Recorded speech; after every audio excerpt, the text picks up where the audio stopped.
Walkers out for their daily exercise are getting to grips with the new etiquette of social distancing. But everything isn't as easy as it seems. From being shouted at by neighbours to avoiding the busiest of public spaces, the first few days of the lockdown has been eventful for many. Harry Locke reports. Going for the daily walk and getting that fresh air has become the highlight of the day for many people. Up here near the top of Mount Victoria in Wellington, there's been a steady trickle of people heading up to the lookout, trying to avoid cabin fever. For all those trapped inside, it's the best way to break up the day of moving from the sofa to the kitchen, to the dining table and back to the sofa. But the new rule around keeping 2 metres distance is catching people out, and it's provoking some tense moments. KJ Smith, who lives in Hataitai, was looking forward to going for her daily walk. But just as she left her house, she accidentally stumbled across a couple. This woman was kind of standing on the other side of my gate, and as I walked out, she went, "Oi, oi, 2 metres, God!" And I was just quite shocked. I was like, I didn't know you were there. No need to yell at me. And then the guy that she was with, he muttered something about obviously some people. I didn't hear what he said after that. She says she kept her head down and kept walking. But it shows the new dilemma. Fellow walkers want an excuse to stop and chat, and now obstacles to be avoided.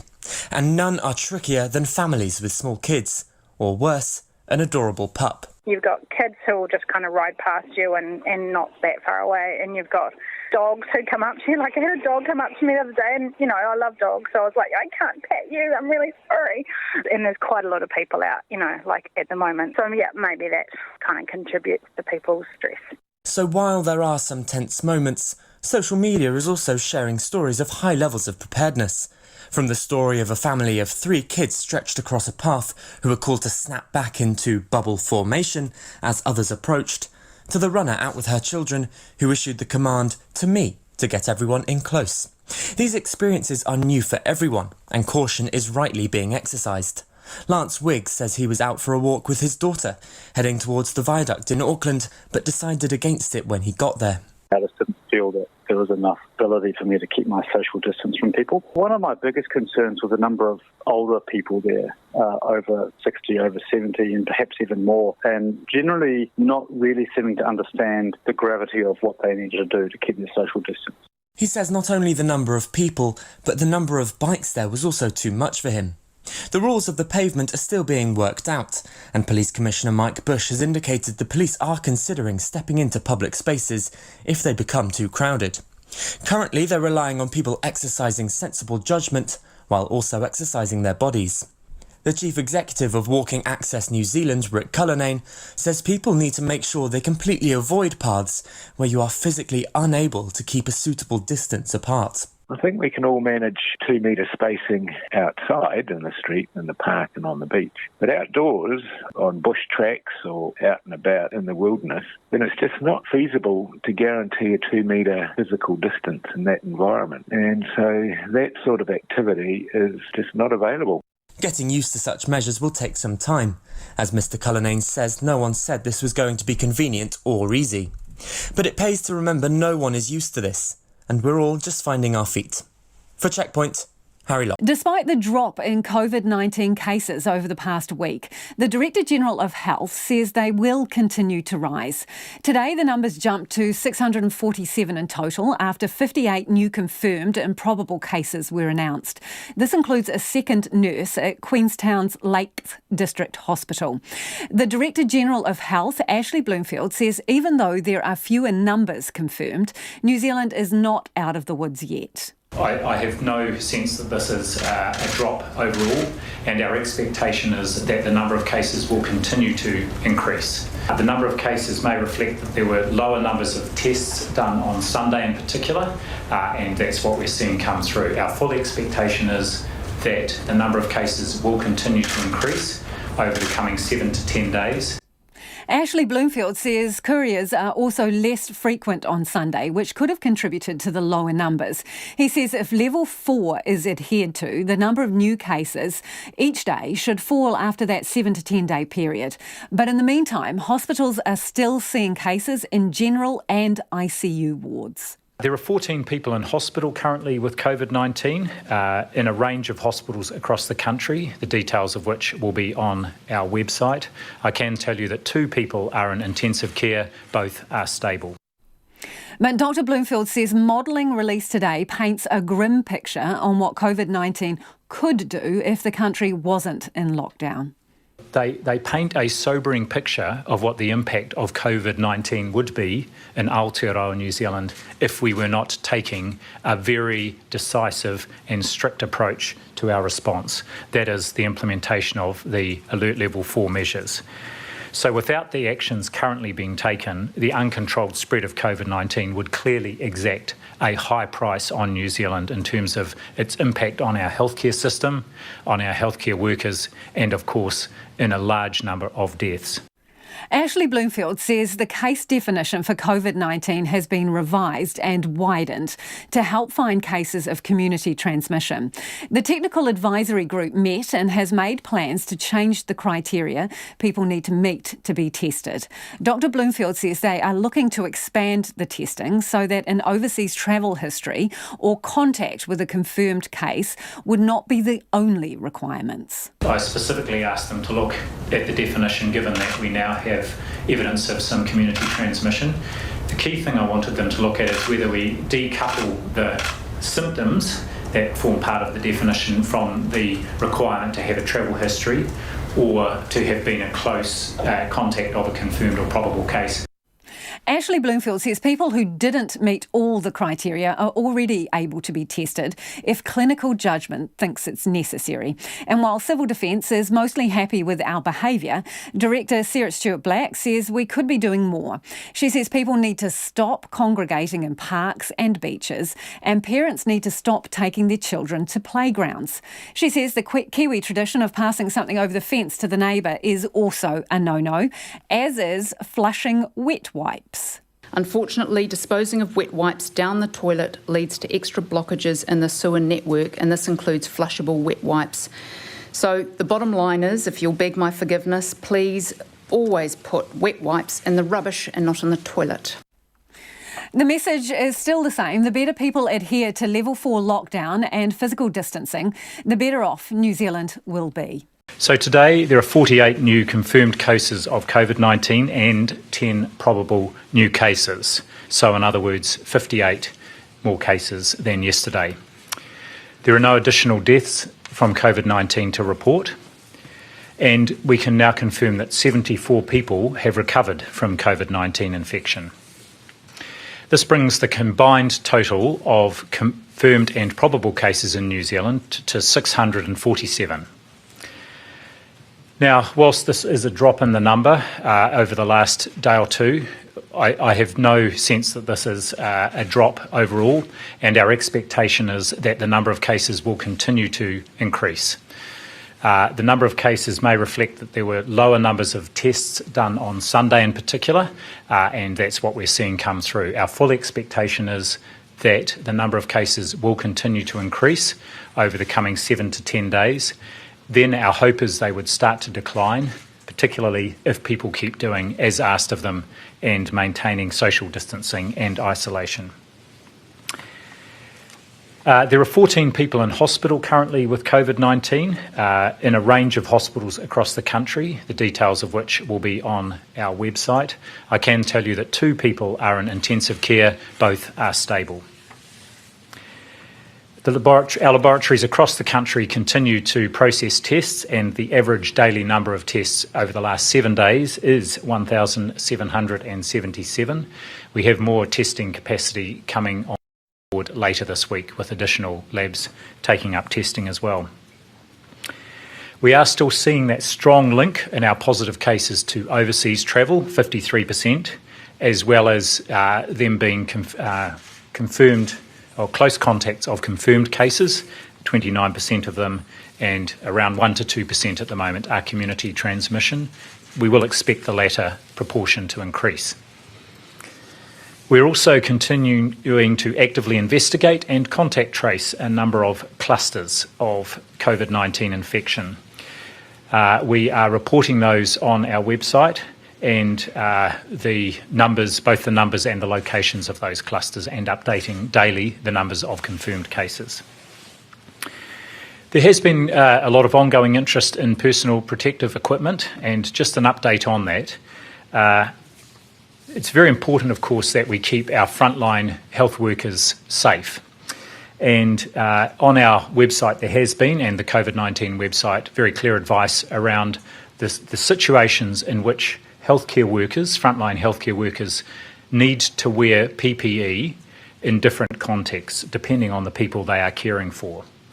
However, I'm also conscious that our frontline health workers not only need to be safe, they need to feel safe. And I know that many of them are particularly concerned about elements of that advice. I think it's very good advice. It's from infectious diseases specialists, and it's designed to ensure that they know what PPE to wear in different situations. But I am conscious that many of our frontline healthcare workers are concerned about not having access to masks when they feel they need them to feel safe.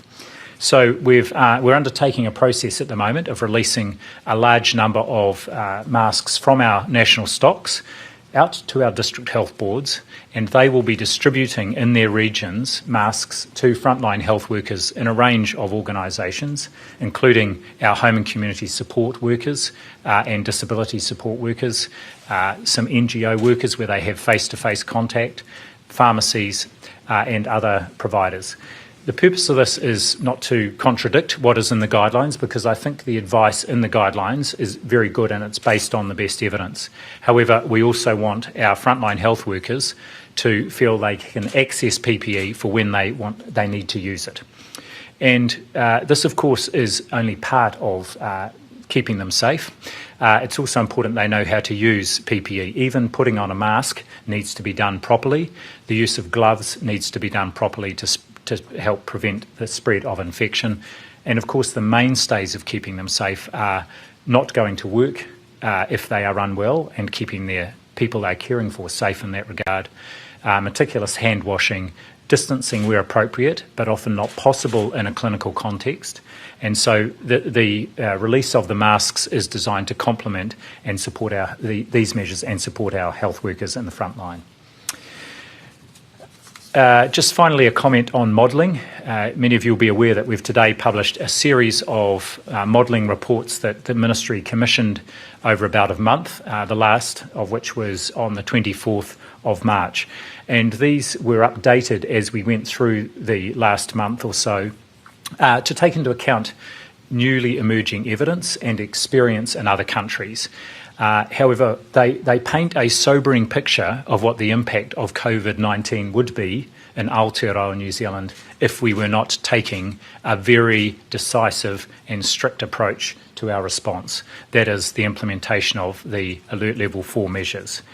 So without the actions currently being taken, the uncontrolled spread of COVID-19 would clearly exact a high price on New Zealand in terms of its impact on our healthcare system, on our healthcare workers, and of course in a large number of deaths. So they do present, each of the models does present the stark choice between acting decisively and going early and going hard, and the counterfactual, which in I think anyone's terms was unacceptable. We need to take this virus seriously, and part of taking it seriously is now ensuring we get the best possible outcome from the Alert Level 4 measures we have in place. That, of course, requires, and I can't say it enough, it requires everybody to play their part and observe the self-isolation rules that are in place, and to avoid social contact. That is how we will collectively break the chain of transmission. As I say, those modelling reports are on the Ministry of Health's website. Sarah, I'll hand over to you. Thank you. Firstly, I'd like to thank everyone for all you're doing to help stop the spread of COVID-19. The small things we do as individuals make a real difference. I saw this in action firsthand on one of the few times I've been out of my work-home bubble this Saturday. At my local supermarket, people were doing something most of us have never had to do in our lifetimes: queuing quietly outside the shop, maintaining a safe physical distance and checking in with the person behind. I also visited a chemist yesterday, and the staff said that people are being respectful and thoughtful of others, including only taking one product to leave enough for others, and that is fantastic. confirmed for me that Kiwis are really uniting against COVID-19. To help ensure you're supported by agencies and services in your local community, I want to outline how we're working with our local government partners. Local Government New Zealand and the New Zealand Society of Local Government Managers have teamed up with the Department of Internal Affairs and the National Emergency Management Agency and other relevant government agencies to establish a COVID-19 local government response unit. In recent days, the government has broadened the eligibility criteria for the regional civil defence emergency management groups to provide support to people in need. Previously, this assistance was limited to people who were displaced following an emergency. COVID-19 presents the opposite challenge, with people confined to their homes. These measures will help people to access essentials such as food and medication, and will particularly assist the disabled, at-risk groups and people without access to their own transport. These services are intended for those facing hardship and are offered in addition to a range of other support measures provided by other agencies, but particularly the Ministry of Social Development. So from today, the regional civil defence emergency management groups up and down the country will be operating local helplines. Furthermore, we've invited those same regional CDM groups to proactively approach their local food banks to replenish their stocks. The government will reimburse the groups in full for any goods or services provided under these arrangements. We'd like to express our gratitude to those CDM groups for standing up these arrangements so quickly to make this happen, and particularly the work of mayors, regional council chairs, senior local government leaders and controllers. This is about local and central government coming together to literally deliver support to the doorstep of those who need it the most. On behalf of our local authority partners, there's one thing that they and we need people to do, or rather, stop doing. Slightly more practical. Wet wipes. They are a major problem for councils' wastewater treatment plants and sewerage systems. As people rightly become more vigilant about hygiene, the use of wet wipes has increased markedly. Unfortunately, disposing of wet wipes down the toilet leads to extra blockages in the sewer network, and this includes flushable wet wipes. So the bottom line is, if you'll beg my forgiveness, please always put wet wipes in the rubbish and not in the toilet. On some other matters. Repatriation of Kiwis. We continue to support those who have arrived home who do not have an isolation plan. We're ensuring those people are safely housed and fed in managed accommodation. However, more are arriving with a good isolation plan in place, so fewer need to be accommodated unless they have symptoms. I'm also pleased to say that 54 people who have been in temporary accommodation are being flown to Wellington and then on to Christchurch to continue self-isolation in their own homes. This process has been carefully managed to keep these people in their bubbles and away from others.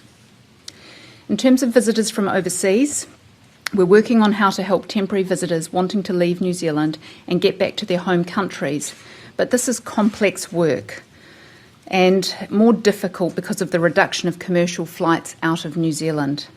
In the meantime, it's important for these people visiting our country to stay in self-isolation in their current location and keep in touch with their relevant embassy or consulate.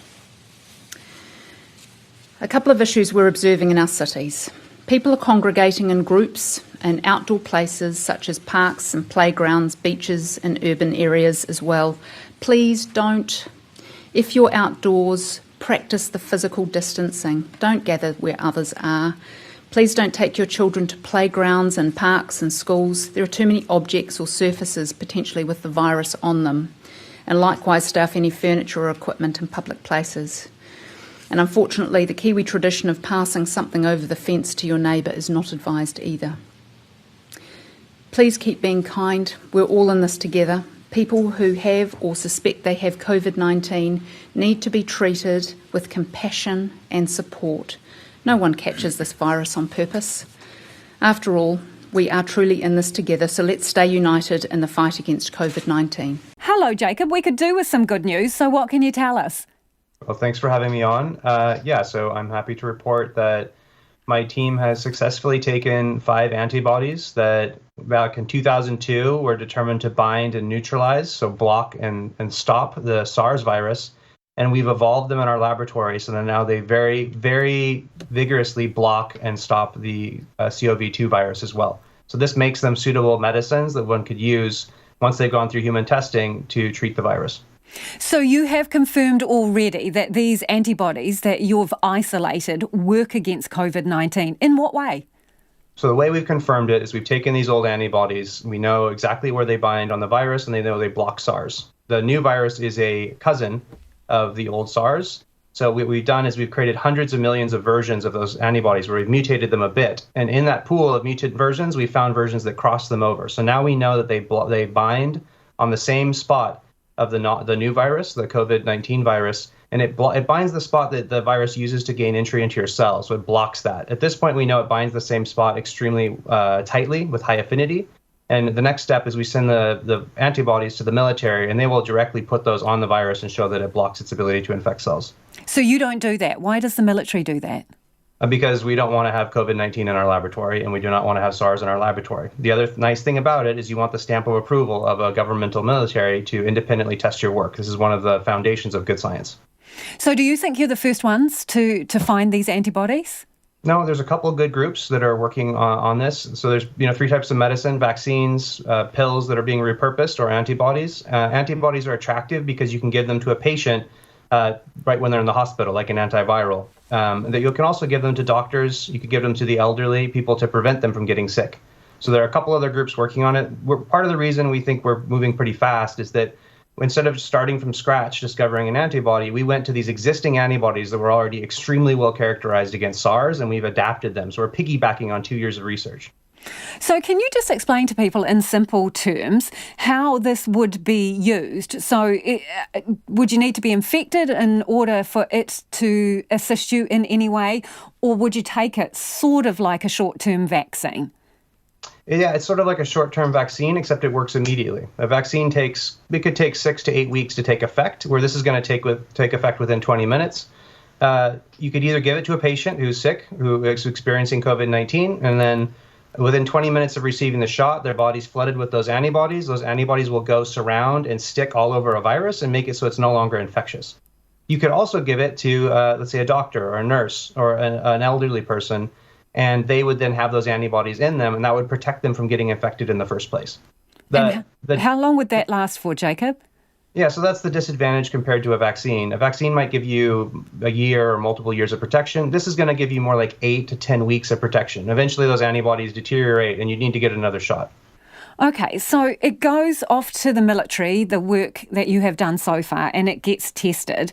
How long potentially does that take, and what is the next step? Is the next step testing it with human subjects? That's right, yeah. So there's a couple steps. The testing for neutralization, so testing it with virus, that's actually pretty quick. The other thing that we do is we send the samples to a laboratory, a Charles River Laboratories, and they're going to do safety and tox. They're going to do a series of tests to make sure that the medicine looks safe on human tissue samples, everything you can do before actually giving it to a person to say that this looks clean and safe to give to people. You also have to scale up production.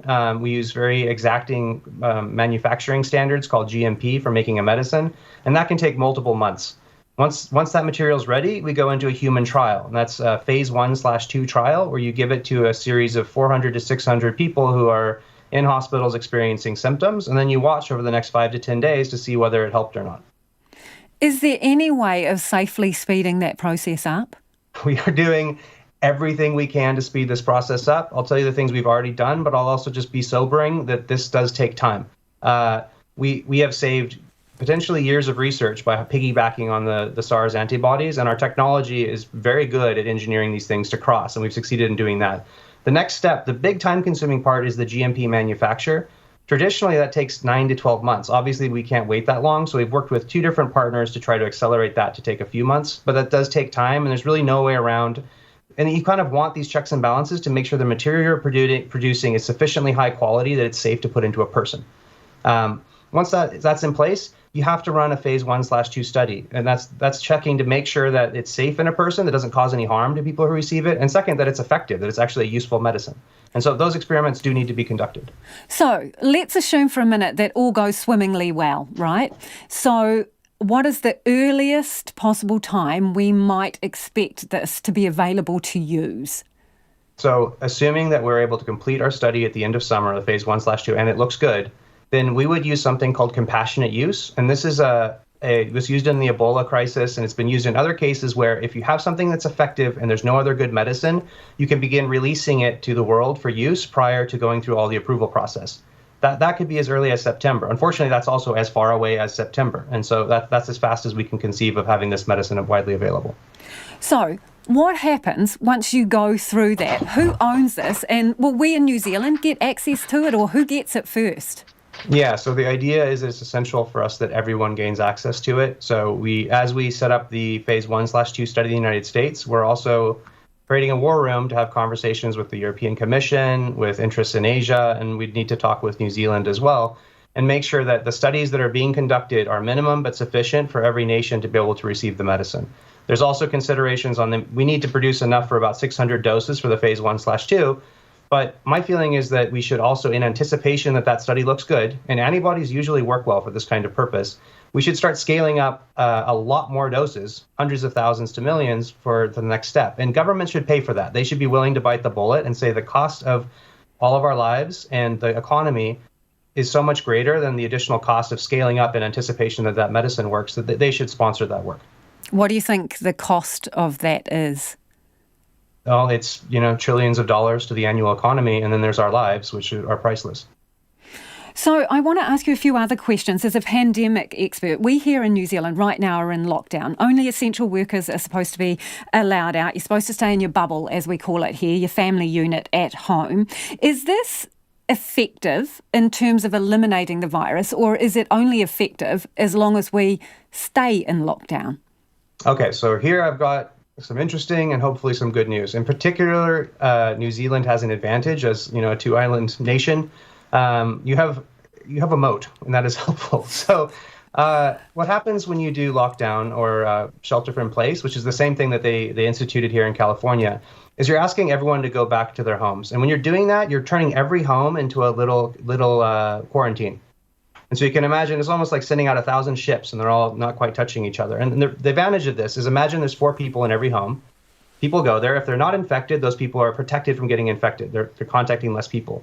If someone is in the house infected, they could infect up to 4 other people. But at that point, they all start getting better. And then once you get better, most people are going to get immunity, so they won't get affected again. And that means that if you have everyone stuck in their homes, you're slowing the spread. Most of the cases resolve. And then when you release people back out, there's way less active cases, which means the new sets of cases are slowed. So Jacob, we're getting a little bit of herd immunity in a controlled environment, as well as stopping the spread. Yeah, what happens when everyone leaves their homes again and you can resume normal life, you have a lot less active cases because most of the cases have burnt out. Unfortunately, people don't follow rules well, so you're never going to get 100% blockage, but you can slow things down. And in particular, because New Zealand doesn't have that many active cases yet, rapid isolation of this class, followed by very aggressive testing when you reintroduce everyone back out of their homes, could be a method to help really suppress the outbreak. And that is really a strategy that is, given how infectious this is probably the most effective strategy for most nations, is try to suppress it as much as possible and just mitigate the growth of infections until a decent medicine pops up. So obviously we're really deeply concerned about community transmission here in New Zealand at the moment and tracking cases. Should countries do random testing of general populations in order to locate community transmissions that they would otherwise not know about?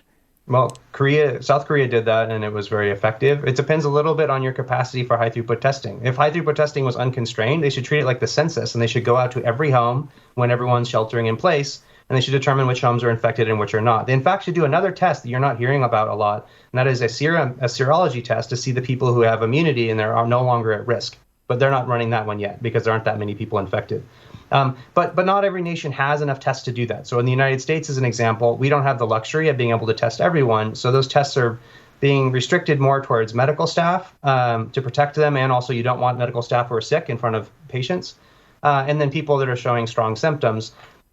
There's an inflection point. For New Zealand, it would make sense to more aggressively test because few people have it. And so therefore, it's more valuable to identify a case and then isolate them, do contact tracing, which is a very effective technique that we've used to stop Ebola from ever becoming global.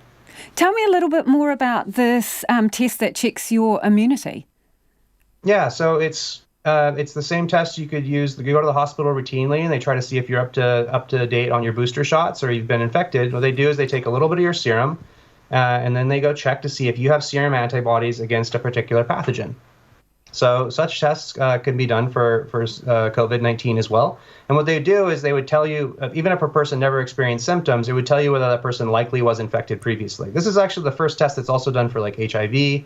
This is a common test. It looks like it can be set up to resemble a pregnancy test, a lateral flow test, and that could be done easily. The reason you don't see so many of those out there yet is that we still have relatively few people who actually have gone through the disease and developed immunity. But as more and more people are infected, that's going to be an important thing to know, because the people who are protected, they no longer need to worry about being sick. They could be safely working out in the food service industry or working with medical staff, and then they can just help other people more once they've kind of passed to the other side of the danger of COVID-19. So I'm just wondering how realistic, there's discussion about this in New Zealand today, how realistic is it to aim for complete elimination in a country of our size, do you think?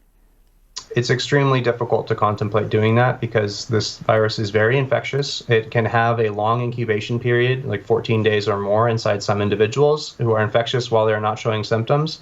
And there's a proportion of the population that are not symptomatic. And so, and even in those individuals, there's also a problem where they seem like they don't have that much virus reliably in their nostrils. So when you do these viremia tests, they sometimes show up negative for someone who later showed to be positive. All of those things together make it a bit of a Trojan horse where it's hiding out within people. I think you can mitigate, you can suppress, you can limit the spread, and you can case isolate. But in absence of doing like census-like testing of every single home and not letting anyone in or out of the country, it's difficult to contemplate completely stopping the virus from popping up over and over again.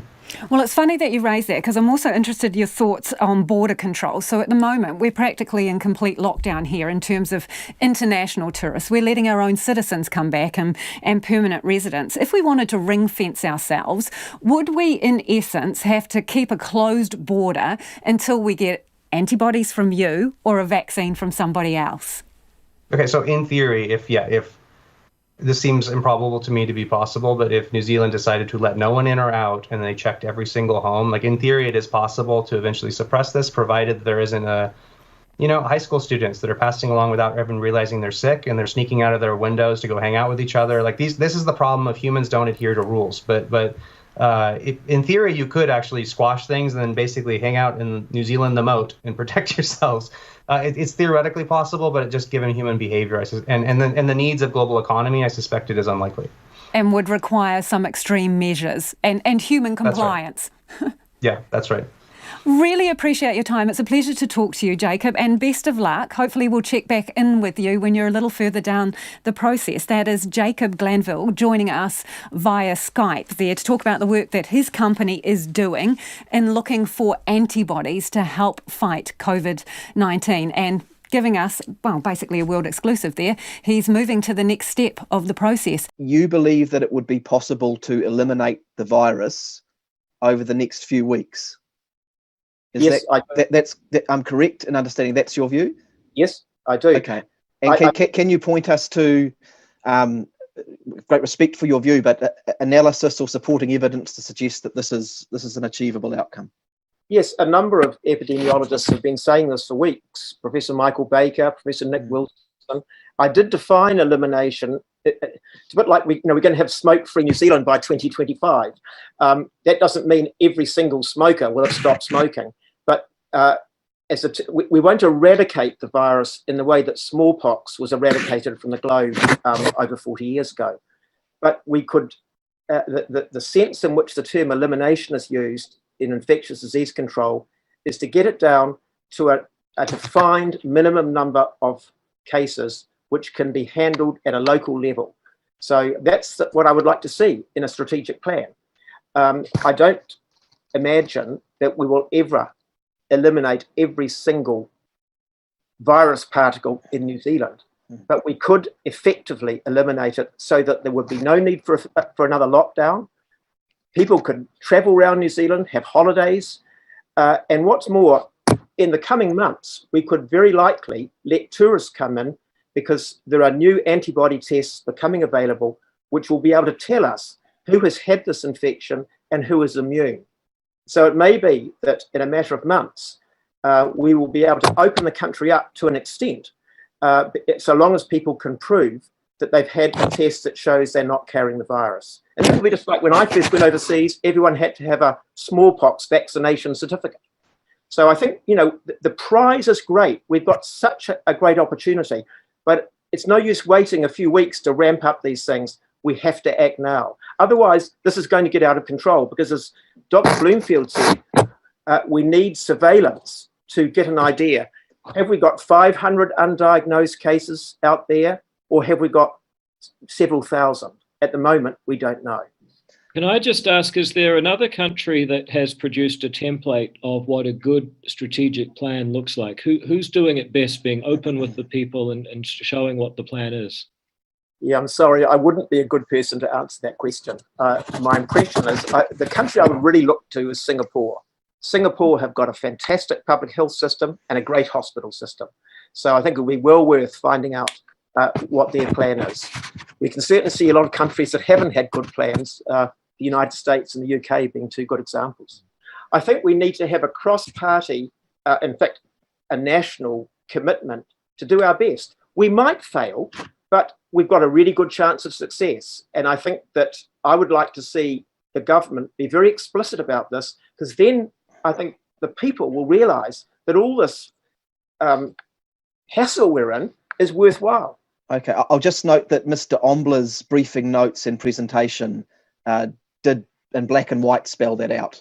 So, can I just add something in this discussion, because the words the Minister used was that the aim was to reduce it to smaller waves. Yeah, well, that's... Clarify that? Well, I think that would be an admission of defeat. That may happen, but I think it doesn't need to happen. I don't think people should be talking about waves. I don't think people should be talking about flattening the curve. We want to flatline the curve. I'm sick of seeing in the media these curves which they get from overseas showing the peak being brought down. We don't need to have those curves. We've got this opportunity now to eliminate the virus. And I think we need some real clarity of purpose. I said before, there is no strategy document. I checked on that with the ministry yesterday. We shouldn't be talking about the old pandemic plan, because that was designed for influenza. You can't eliminate influenza any winter. This virus is different, and every day counts. If we don't eliminate it in the next few weeks, the shutdown will continue for many months, or we will have a series of shutdowns which will paralyse our society for a year or 18 months, and it'll never be the same again. But if we now can eliminate the virus, we can return to normal within a few weeks, or certainly a month or so. I think it's great that committee members probed the really important issues of introduction of the virus at the border and the adequacy of testing. I think the one thing that hasn't been covered in detail is the rapid case contact tracing. Yeah, now, I myself don't have a good idea myself of how it's working. I don't know if anyone does. I'd love to ask, for example, the sad case of the woman on the West Coast who died a few days ago. Have all her contacts been traced? It would be really nice to have a report just on that one little biopsy to find out what happened after that person was diagnosed. We know about a few clusters around the country. There could be many more that we don't know about. So I think it would be really helpful because that's the other key ingredient. But I just say again, I think New Zealand has got a fantastic opportunity. We're a lot better off than most of the countries we compare ourselves with. But we do need, I think, to have a very clear purpose. Kia ora. The Ruby Princess debacle has escalated. At least 440 passengers have now been diagnosed with coronavirus. At the same time, there have been an alarming number of new cases in Bondi, prompting health officials to set up an emergency testing clinic. Of all the areas in New South Wales, southeast Sydney has recorded the most number of cases, and one of the worst hotspots, Bondi, and it's backpackers who are infected. We do know that there is a potential risk that other members of the community may have come in contact with infected backpackers, and as for prudency, we want to increase testing. 11 days ago, this was the scene. Bondi Beach, hundreds shoulder to shoulder. Now the beach pavilion will be the site of a pop-up testing clinic run by St Vincent's. We've been identifying a high number of cases in young adults, particularly backpackers from the Bondi and the Bondi Junction areas. The number of cases in New South Wales has broken through the 2,000 mark, but the figure for the last 24-hour period has dipped to 114 cases. That's off a high of 212 last Saturday. The Premier, though, is taking little joy from the decrease. Do not look at the case numbers on a daily basis. That's not the number to look at. What we need to consider is the community transmission that we might not even know about. There is concern the decrease in cases might be due to the so-called weekend effect, when people were less likely to be tested. One number that continues to climb, the number of infected passengers off the Ruby Princess. It's now off the New South Wales coast. At least 440 cases nationally. That's 10% of all cases in Australia. It includes 211 in New South Wales. The death toll from the ship sits at 5. 1 case here, 1 in Queensland and 2 in Tasmania. And now, a woman in her 80s in the ACT. Overnight, 2 pregnant women and 4 other crew members with virus symptoms were taken off cruise ships sitting off our coast. The Police Commissioner and Border Force is worried sick crew members from the Ruby Princess and 8 other ships could overwhelm our health system. It's time to go back to your port of origin. They don't pay taxes in Australia. They don't park their boats in Australia. Home port for the Ruby Princess is in the US. The federal government has given the ship a formal direction in writing to leave Australian waters. New South Wales is not the safe haven for every cruise ship around the world that won't return to their port of origin. The ship's operator, Carnival Management, has told Border Force that they are looking to get the Ruby Princess back to the US as soon as it is safe to do so. Under international law and morally, we have a strong obligation to support them, which means caring for their sick. In the last hour, a spokesman for the ship told 9 News the ship needs to remain within reach of Australia to access healthcare services if an urgent need arises. The Ruby Princess is unlikely to be leaving our shores anytime soon. Mark Burrows, 9 News. Keeping it with the south of India, but moving away from Bengaluru to Chennai, where with a steady increase in the number of cases across districts, the southern Indian state of Tamil Nadu has ramped up measures from spraying disinfectants using drones and heavy vehicles to door-to-door campaigns. While all of India is under a 21-day lockdown, Tamil Nadu is taking it further with a specific containment zone strategy. Our correspondent Siddharth MP gets us this report. Total of 67 positive coronavirus cases have been recorded across the state of Tamil Nadu, and this includes 6 people who have completely recovered and been discharged from the hospital, and also 1 patient who lost his life due to the deadly coronavirus. To ensure that this deadly pandemic does not spread any further, the Tamil Nadu government has put in place a new containment plan strategy that has been implemented for the last 3 days. So this strategy involves having a containment zone established for a 5-kilometer radius around every household that has had a patient testing positive for the virus, and besides this 5-kilometer radius, there is also an additional 2-kilometer buffer zone. So there were over 2,000 health workers who have gone to each of these homes within that particular radius to check on a door-to-door basis, to conduct surveillance and ask people if they have symptoms, to ask people if there are vulnerable people who have had other medical issues, and to check with them if they've somehow come in contact with anybody who is possibly tested positive for the coronavirus. By doing this, the government claims that this containment strategy has almost covered 4 lakh people over the last 3 days. The healthcare workers have covered over 1 lakh households and ensured that across the 12 districts where people have tested positive for the virus, they are conducting these surveillance measures to ensure that the spread of this deadly pandemic is brought down to a bare minimum and is brought within control. From Chennai, this is Siddharth MP. We on World. More than 8,600 kilometers away from Wuhan is the country of Italy. It's among the worst hit by the coronavirus. Italy has close to 1 lakh patients now. More than 10,000 people have died. Italy needs help urgently. It has turned to the European Union for help, but Europe is helpless too. The continent is facing its worst crisis since the Second World War. Europe is in dire straits. Let me describe the state of affairs inside Italy's hospitals. The sheer scale of the outbreak is incredible. Doctors are struggling to keep up. Consider this. What is the biggest challenge for a doctor? More than the lack of resources, more than the lack of medical gear, it is choices like these. Which patients should be left to die? It's a tragic choice. But doctors in Italy are being forced to make this choice on a daily basis. Who should be left to die? They are being forced to take resources away from patients who most likely will not make it. The doctors of Italy are helpless. The government of Italy too is helpless. Guess who Italy is leaning on for help? China. China has sent doctors, supplies and equipment to Italy. Weeks after China sent the virus to Italy, China is sending medical assistance. But there's a catch. This is China's marketing offensive, an effort to buy good press. There's a question mark on the quality of Chinese equipment, but there is no question mark on the intent of the Chinese government. Why do I say this? Look at this. This is what Chinese diplomats are sharing on social media. Stories of alleged Italians playing the Chinese national anthem. This story has long been proven fake. Here's another story that China is trying to suppress.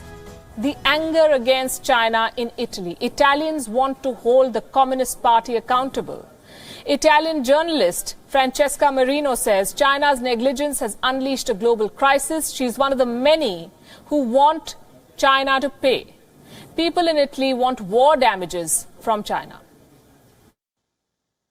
See, there has been a number of cases already. They are in US. They are asking for, they are doing class action against China for this. I don't think they will get anything. I don't think we get anything with usual international institutions unless we all come together and we ask for war damages, because this is a war. These are war damages. Our economies are slowly converted into war economies. Car industries, textile industries are being converted into war industries. They are making face masks and ventilators. They want war damages. The anger in Italy is justified. Italy is suffering because of China's criminal negligence. The government of Italy cannot do very much against China. Beijing has considerable influence over Rome. And this is revealing. According to one report, some 200 Italian businesses are now controlled by Chinese owners. China's central bank holds stakes in several Italian blue chip companies. China's central bank. Let me read out this list for you. Which Italian companies are controlled by the Chinese? The list includes Fiat, Telecom Italia, insurance company Generali, and oil and gas giant Eni. China enjoys considerable soft power in Italy too. When the outbreak was at its peak in Wuhan, a campaign kicked off in Italy. It was called Hug a Chinese. The mayor of Florence threw his support behind this campaign. It was further amplified by this video shared by the Chinese state media. Look at this.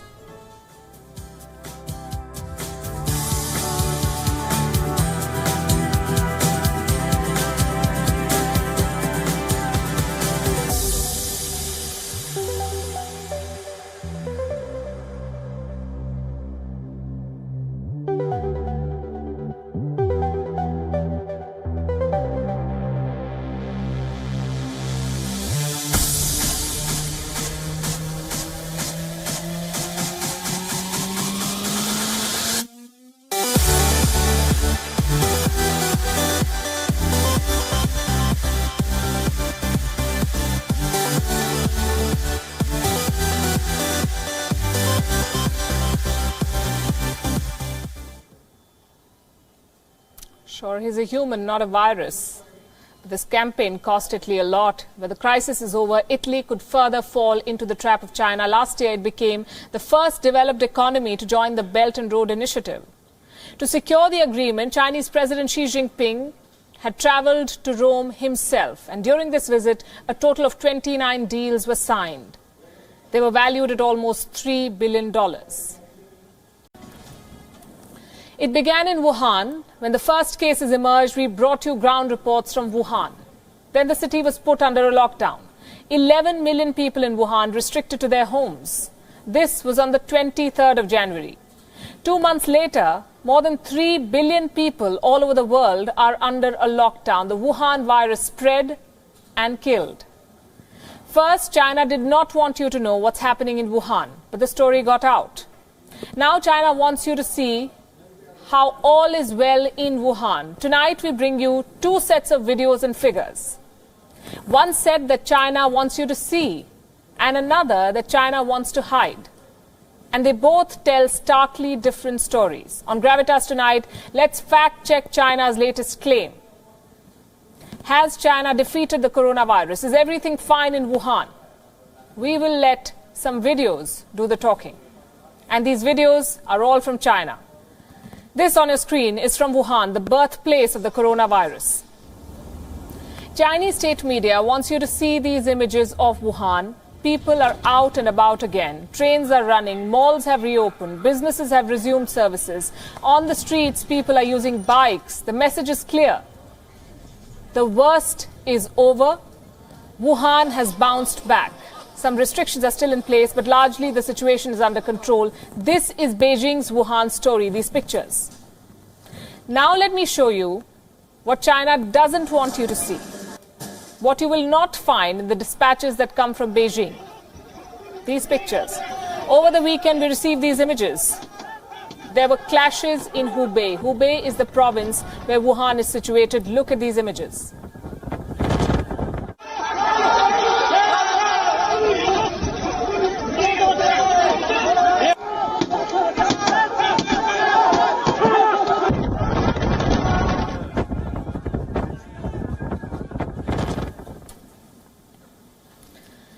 This is a rare display of public anger in China. And here's what happened here. When the restrictions were lifted, people from Hubei tried to leave. They wanted to travel to the neighboring Jiangxi province. But they were not allowed to enter. That's what reports say. If everything is fine, if the outbreak is under control, if Wuhan is back to business, then why are people being stopped? China says that its people are facing racist attacks the world over. What kind of attacks are these then inside China? The coronavirus has led to a deep mistrust. Locals feel people from Hubei are carriers of the deadly virus. So when a group tried to enter Jiangxi, there was a pushback. The local police was unable to contain it. Clashes broke out. Police vehicles were overturned. This happened in China. These were the videos. Now let's talk about the figures. The lockdown is hurting the Chinese economy like every other economy. The propaganda machinery in China is trying to tell people that the dragon has defeated the virus. But those claims are hard to buy because of the government's record to hide the truth. Where facts are suppressed, conspiracy theories flourish. Do you remember the 10-cent report more than a month ago that said the number of dead may have crossed 24,000? We reported that. This page was taken off then, but the doubts lingered. There is a major question mark over the death toll in China, especially in Wuhan. The official figure is 3,186. China says 3,186 people have died in Hubei province, which is home to Wuhan. But a new report raises some serious questions. These are photographs from China that show long lines outside funeral homes in Wuhan. Fresh claims are doing the rounds. One such report says that on 2 occasions, trucks shipped 2,500 urns. On 2 successive days, that's 5,000 urns supplied to Wuhan. Far more than the government's death count. There is no independent verification of the numbers yet. But here's another report that raises questions. And this is by Radio Free Asia. This report says that more than 40,000 people could have died during the outbreak. You heard that number right, 40,000. That's a very big number. The estimate is based on a claim that all 7 funeral homes in Wuhan are handing out 3,500 urns every day. What are these urns for? They usually have remains of the dead. Have 40,000 people died in China? Did all these people die due to the coronavirus? As I said, there is no independent verification. These are reports. There are only questions that China is trying to gloss over with images of Wuhan going back to business. So the numbers are still rising. The world is still grappling, and there's already a new fear, the fear of the second wave. Is the coronavirus returning to countries which have controlled the outbreak? Can you be infected twice? How do you insulate yourself? Japan, China, Hong Kong and Singapore have seen a sudden spike in cases. Is this the second wave? Here's the answer. A pandemic comes in waves. It's like a curve. The numbers rise, then there's a plateau, and finally it slides. In some cases, another curve follows. This is what we call a second wave. Look at the world. There is not a single identical curve for the coronavirus. In some countries, coronavirus cases have declined. For example, China.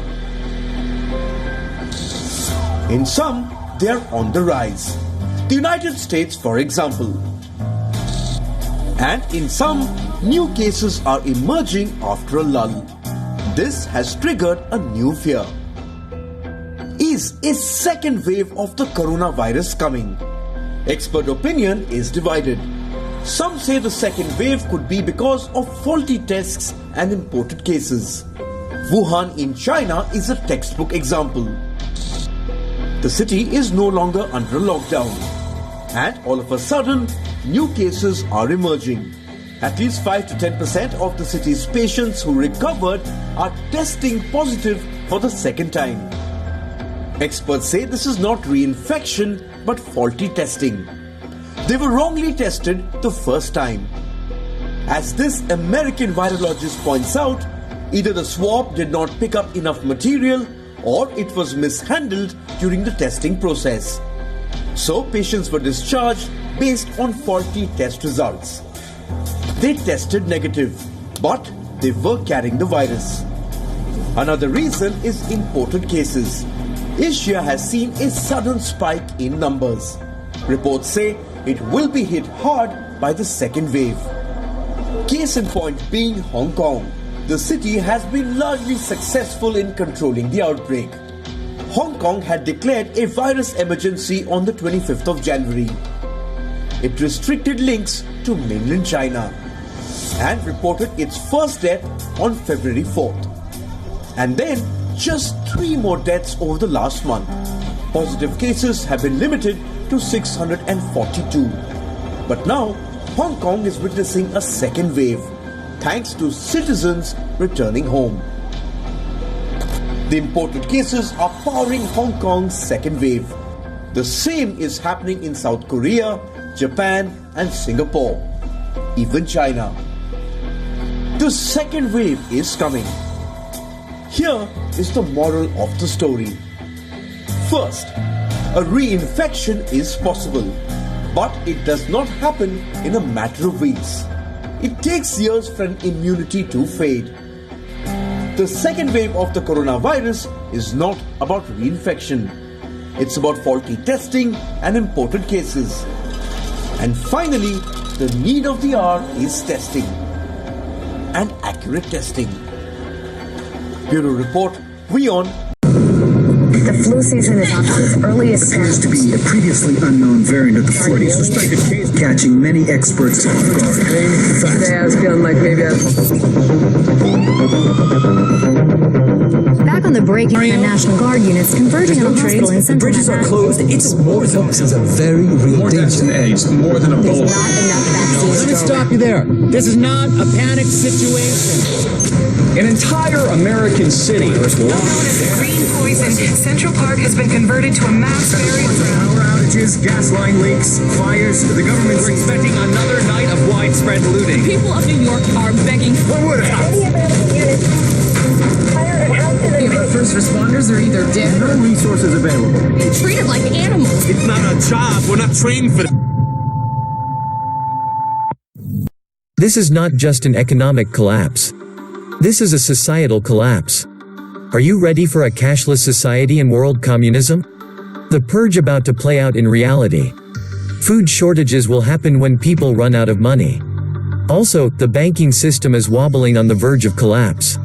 When that happens, credit lines will freeze up, and what is left of the economy will come to a screeching stop everywhere. We are only 9 meals away from anarchy. As extreme wealth inequality has left households unprepared and without a cash buffer to weather the economic downturn.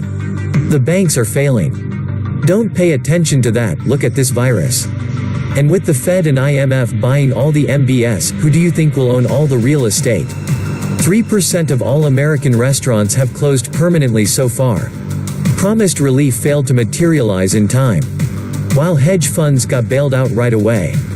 It's all by design. The shift from cash to digital fiat cashless societies is upon us. Most will be forced to shop online as the outside world becomes deadly.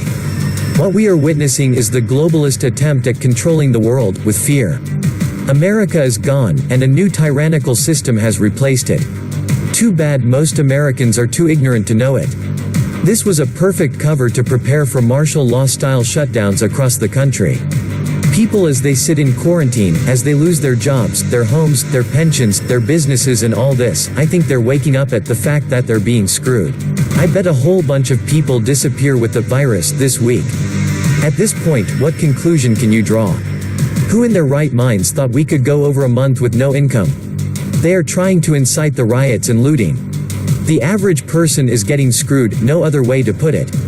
Gun sales already hit their highest in history. If the virus doesn't get you, the economic unrest it has caused will. Wait until metro areas melt down, and it's a war zone. Gunshot victims will quickly outnumber C-19 deaths. Get the hell out now if you can. We can't expect the government to fix this. At some point, people got to go back to work. The longer we are at a standstill, the worse things are gonna be going forward. Businesses are closing for good, people are squeezed, and a lot of useless people have been taught they should live like a doctor or lawyer with none of the work. There is a tipping point, and if we reach it, parts of this country will turn into Vietnam, I believe. There are a lot of militias out there. 2/3 of the country is not prepared for this. We are a few weeks out before marauders start going door to door looking for food. America made a huge mistake in rewarding people for doing nothing, feeding their kids, and teaching them to expect the government to take care of them. Wall Street hogs also feed at the dumbed-down public ed trough. They skim off all that criminalized bond money used to construct and maintain multi-million-dollar, Taj Mahal-style admin buildings, sports complexes, and prison-like classrooms. The masses should prepare for worst-case scenarios and not just a recession. You should not be scared of a virus but of your next-door neighbor if he is jobless, broke, and hungry. A hungry man is an angry man. Desperate people do desperate things. The veneer of civilization is pretty thin. The shutdown of the economy was planned for the bankers' transition to cashless, digital totalitarianism. South Korea has their situation under control. Business is open and running. So what's up with that? If you keep your pH at 7+, vitamin D 100+, vitamin C daily, wear a mask when shopping, you have nothing to worry about. These political hacks we elected have screwed up big time. Should be fired. In the winter of 2018, 80,000 Americans died from the flu, but there was no panic, nothing shut down, and not a word from the fake news media. Why? The elites will make this last forever. No matter how obedient the public is, the lockdowns and loss of freedoms are meant to continue indefinitely.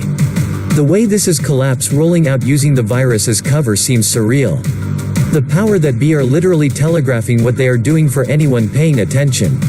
They want a gigantic crisis to justify their gigantic treason. In 3 weeks, continuing on this trajectory, the world will be on fire. There is too much evidence from the past of the cabal pushing the New World Order supremacy system.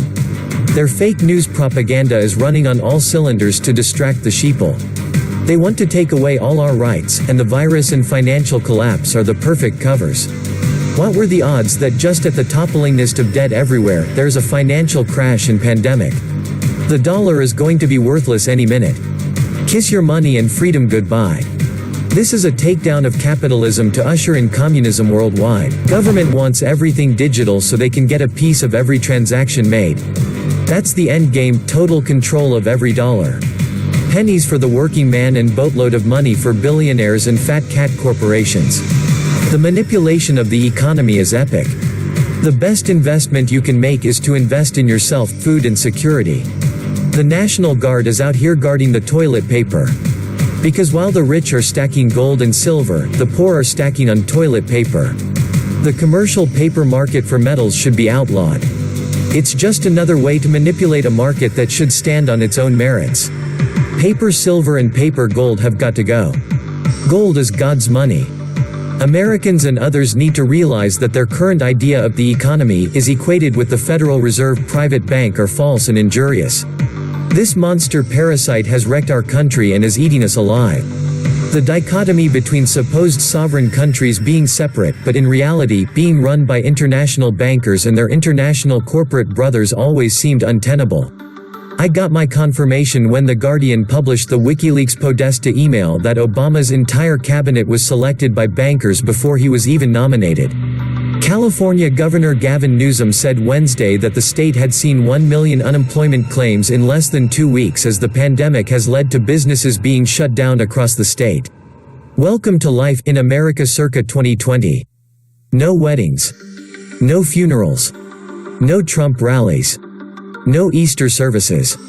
No churches. No sports. No concerts. No nothing. Close everything but the liquor and gun stores, then make everyone stay inside for 2 months. This is exactly what the globalists are hoping for. An excuse for martial law. This is manufactured panic. If the economy stays shut down, then everyone is broke and the old rules are gone. So why would anyone continue to think that the law still exists? We do not have capitalism anymore. We have survival of the fittest for the lower 90% net worth individuals. While the top 10% net worth gulp down $4.5 trillion of printed Fed cash. And the one congressperson that tried to point this out was pilloried by the mainstream media. The welfare recipients have come out on top and are a lot smarter than I ever gave them credit for. Hardworking folk who have lost their jobs and have no income to look forward to besides that $1,200 magic check are screwed. Welfare recipients, on the other hand, continue to receive all of their benefits without missing a beat. You can give people all sorts of paper, money, but if it doesn't buy anything, it is useless. In the last Great Depression, there were plenty of goods to buy, but no one had any money. In the next Great Depression, everyone will have lots of money, but it won't buy anything. This is exactly what was and is happening in every socialist country around the world. Except for China, which is a globalist socialist experiment. Yes, they will be riot and loot. With no one processing food, we will all be hungry. Not just the inner city. Suburbanites have to eat too. You gotta do what you gotta do. Send the National Guard. People can eat them. Just wait until they turn EBT off. All hell will break loose from sea to shining sea. A pandemic running rife. A medical system on the verge of collapse. A mainstream media driving people into a frenzy of panic. 300 million people. 300 million guns. 30 million unemployed. A myriad of racial, wealth, and cultural divisions. What could possibly go wrong? This country is in the stages of becoming a real powder keg in urban areas. As the country's urban populations go full feral. Venezuela was to show us what was coming. We are led by self-serving half-wits and malignant narcissists, living off the proceeds of an ongoing financial crime spree. Will there be unrest? You betcha. Hell, we are only 1 week into this shelter-in-place deal. Wanna see some real crap storm? Just wait until the delivery drivers refuse traveling into high-risk areas like some inner cities. Scared of the virus, trucks attacked, and millions of hungry people who think there are or will not be repercussions for scavenging out in the suburbs. Where they will then find a well-armed population fed up to their hair follicles with this give me, or I take it attitude. Once the city dwellers get hungry, all bets are off. My advice is to spend at least an hour a day with your significant others, planning for the worst. Calmly. With resolve and determination. Plan for the worst and be pleasantly surprised, not caught between a rock and a hard place. Here's a tip for you: buy an RV or a worthless patch of the desert somewhere. It will be the most valuable thing you ever bought. Don't just sit there waiting for a friend. There's still time to get things rolling towards survival. It's only going to get worse. For we wrestle not against flesh and blood, but against principalities, against powers, against the rulers of the darkness of this world, against spiritual wickedness in high places. Over the span of 2,000 years, we have been given a collection of 66 books written by 40 people in various cultures, time periods, and languages. Today we call this collection the Holy Bible. Upon investigation, we find that these 66 books combine to form a message to humanity from a being outside of space and time by writing history before it happens. The Bible predicted the advent of the New Age movement and the New World Order thousands of years ago. It also tells us of a man who will rule this world empire and what his true intentions will be. All of this has been in the works for thousands of years, and it all hinges on Satan's ability to deceive mankind. The Apostle Paul in the 1st century AD wrote several letters to early churches, which are now called the epistles. The far application of these letters are a clear warning for us today. It is a warning of impending deception that will influence the whole world. Paul warns us of this deception in Ephesians 5, where he states, "Let no one deceive you with empty words." Then in his first letter to the Corinthians, he again tells us, "Do not deceive yourselves. If any one of you thinks he is wise by the standards of this age, he should become a fool so that he may become wise." In a letter to the Romans, he describes those who willingly live in lies when he writes, "Their throats are open graves, their tongues practice deceit, the poison of vipers is on their lips. For such people are not serving our Lord Christ, but their own appetites. By smooth talk and flattery, they deceive the minds of naive people." In a letter to Timothy, Paul clearly describes the world we see today when he writes, "The Spirit clearly says that in later times some will abandon the faith and follow deceiving spirits in things taught by demons." In the second letter to the Thessalonians, Paul describes the New World Order and the Antichrist when he wrote, "Don't let anyone deceive you in any way, for that day will not come until the rebellion occurs and the man of lawlessness is revealed, the man doomed to destruction. Don't you remember that when I was with you, I used to tell you these things, and now you know what is holding him back, so that he may be revealed at the proper time. For the secret power of lawlessness is already at work, but the one who now holds it back will continue to do so till he is taken out of the way. And then the lawless one will be revealed, whom the Lord Jesus will overthrow with the breath of his mouth and destroy by the splendor of his coming. The coming of the lawless one will be in accordance with the work of Satan, displayed in all kinds of counterfeit miracles, signs, and wonders, and in every sort of evil that deceives those who are perishing. They are perishing because they refused to love the truth and so be saved. For this reason, God sends them a powerful delusion so that they will believe the lie, and so that all will be condemned who have not believed the truth, but have delighted in wickedness." The Apostle John, while in prison on the island of Patmos, had a vision of the end times and the deceiving entities that will walk the earth, stating, "And the great dragon was cast out, the ancient serpent who is called Devil and Satan. He who deceives the whole habitable world. He was cast out into the earth, and his angels were cast out with him. He deceives my own people who dwell on the earth because of the signs he was granted to do in front of the beast, saying to those who dwell on the earth that they should make an image of the beast who had the sword wound and lived."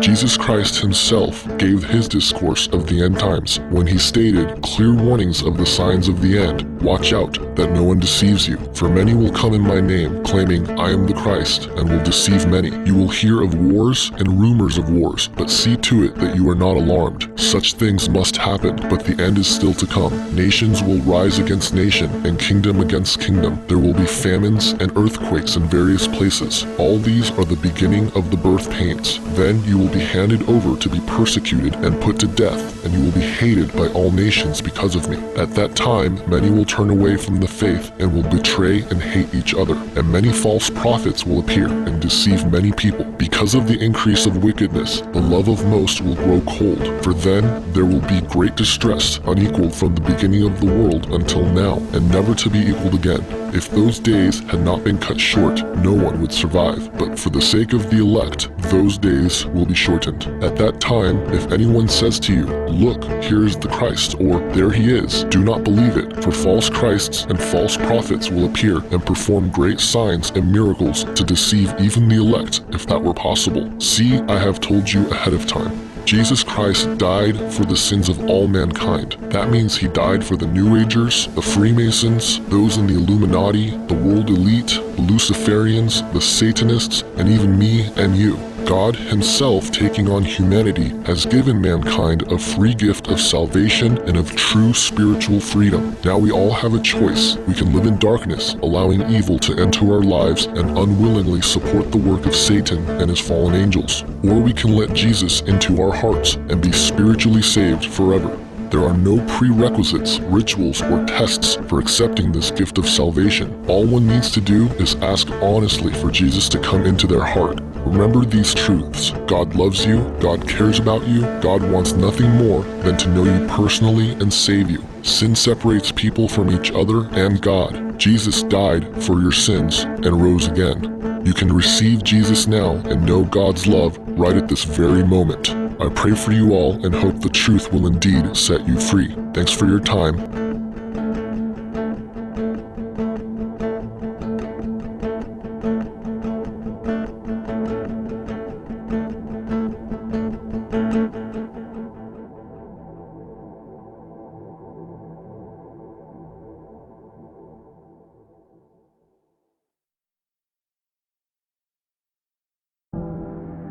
I think in conclusion I'd like to appeal to those people that have been researching this for any length of time, specifically long periods of time, maybe even years. To you, I don't think this is going to require a lot of convincing. I think that subconsciously you know that a lot of what was said here is true.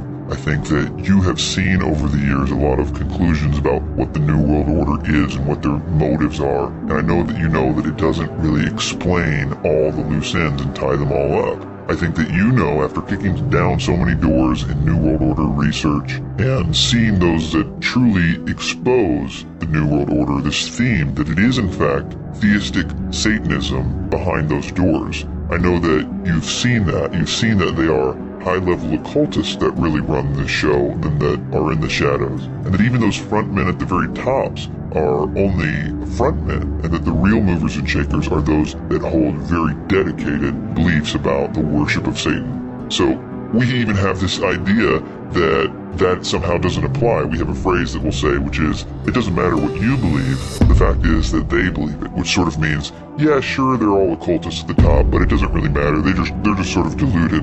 And I think that's a very dangerous position, because if you actually are saying there that it doesn't matter, it's not actually true, there isn't really a Satan and there isn't really a power that they're serving, then we should just, again, think that this scenario has something to do with whatever we make it out to be. It certainly can't be about a cosmic war of good and evil, because we've already decided that that can't be true. Yet at the same time, we're pointing out that these people are knowingly worshiping Satan, which is something that the Bible has said has gone on from the very beginning. The kings and queens of all the old systems were always sacrificing their children to various gods and Moloch and these types of things. And they are still doing it today and are gaining power from it. The problem with believing that is it makes too much sense that all of this energy with the New Age preachers and teachers and truth movement icons and gurus are doing mainly two things. One, they're promoting this idea of a New Age coming in which you're going to be God and you're going to be evolved and all the obvious stuff that's preparing you for the system of the Antichrist. And the other part of that is they're telling you that Jesus isn't good, you shouldn't pay attention to him, or at least they're trying to misdirect you, tell him he's just this other guy, he's not really who the Bible says he is, or they're trying to discredit the Bible. There's only two things that these guys are doing. They're telling you and preparing you for the new system that you're going to think is your utopia, and then they're telling you to not pay any attention to the man that the Bible said would crush the one that these people at the top are worshiping. Does anybody see a problem with that? That we've been told what to think about the Bible and Jesus Christ by Satanists. The problem here is that what we've been told and what we've been prepared to believe is all what we would choose to believe. It's all very seductive. They're telling you that you can be as God. They're telling you that there is no real accountability for your actions, that anything that you want to do is good and normal and should be praised. These ideas are very difficult to resist. Truth really is irrelevant at that point, because we will fight to defend those ideas, regardless of if they are true or not. And that's why there's so many conflicting quote-unquote truths in the New Age and in the truth movement. You know, that's why the first thing that you're taught in the truth movement is that truth is relative. Oh, it doesn't matter, your truth is just as good as my truth, and we'll fight to defend this completely erroneous idea. I've got news for you. It doesn't matter what way the universe operates. The fact is that it does operate one particular way, cause and effect in a closed system. We are dealing with absolute truth. Maybe yours, maybe mine, but it is absolute, and it is one. We should be concerned about looking for the truth. And I suggest to all you researchers out there that you already have enough evidence to know that Jesus Christ is who he says that he is. You owe it to yourself to figure out more about him the way the Bible says that he is.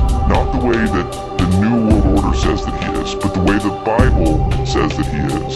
The Bible has been continually discredited. You're told not to listen to it. You're told not to pay attention to it. They do everything under the sun to keep you from it. They always have.